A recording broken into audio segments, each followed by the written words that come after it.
Guys, ito na yung parto ng dinayagnos natin nakaraan. Tingnan natin, napalitan ko na ng ignition coil.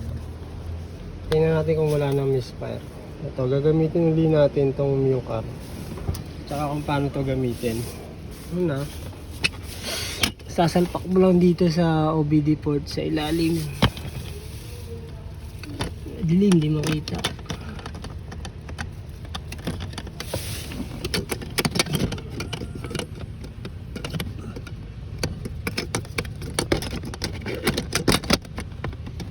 Yan, iilaw yan ng green. Yan. Pag connected yan, iilaw na yan ng blue. Sabay, kukunin nyo yung cellphone. Ayan. Saan na ba yung Mucar? Ito, yan, yung Mucar. Bubuksan mo lang yan. Tapos, ignition on natin. Yan. Yan. Pagkabukas nyo ng apps, ganito makikita nyo. Ayan, all system diagnostic. Itong maintenance OBD. Ayan yung account ko. Bubuksan nyo lang yan.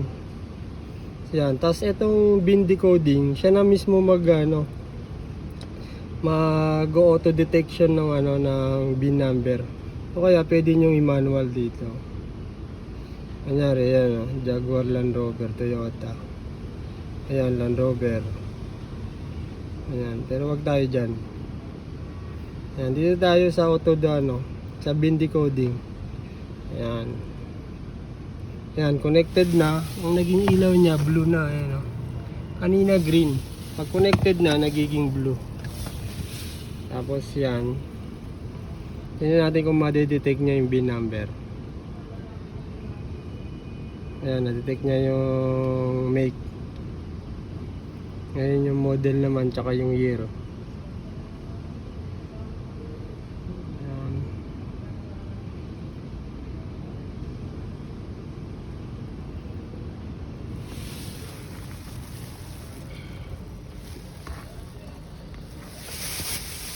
Ayan, Ayan, nakita niya na yung information, current vehicle information.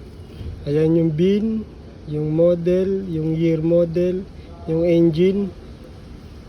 Ayan, tapos pupuntahan nyo lang yes. Pag mali, ilagay nyo no.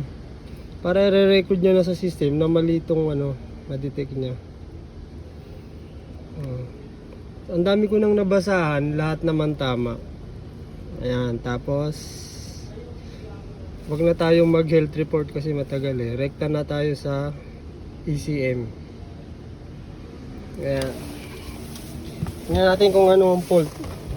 Dati walang fault ang fault niya lang yung pan. Ayan, ignition coil B primary.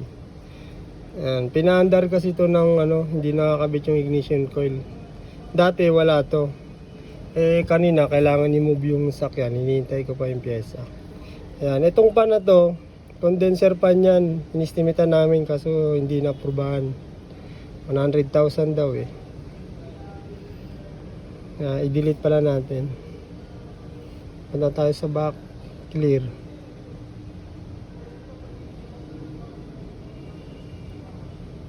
Ayan, walang fault. Pag in-start ko,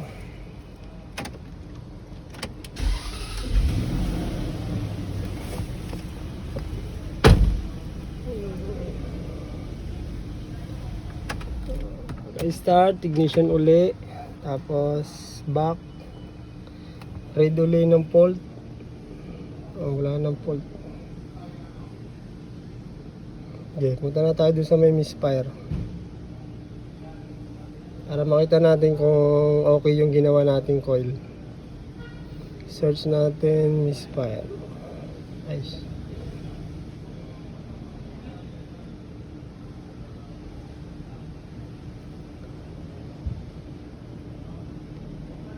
Ayan, select all. Ayan, dati ang nagmi-misfire yung number 2. Pag in-start natin, tingnan natin kung may misfire pa.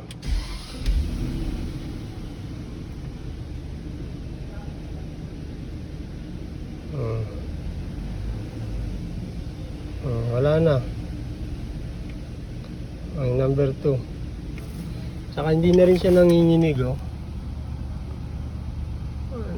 Taas ng idle niya kasi bagong start eh. Ayan, pero wala nang naka-record na misfire. Okay.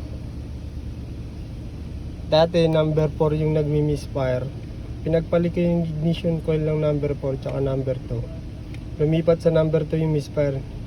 So ignition coil yung problema. Ngayon napalitan ko na, okay na.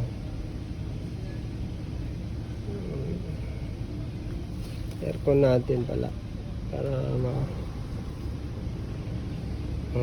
okay na. Ayan, nakailang cycle na, oh. Hindi pa nagpo-fault to. Okay na yan.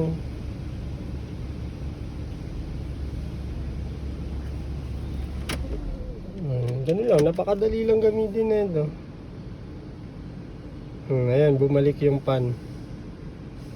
Palitin na kasi yung ano na ito, guys. Yung condenser pan. Hindi lang inaprubahan ng customer, hindi kaya yung price.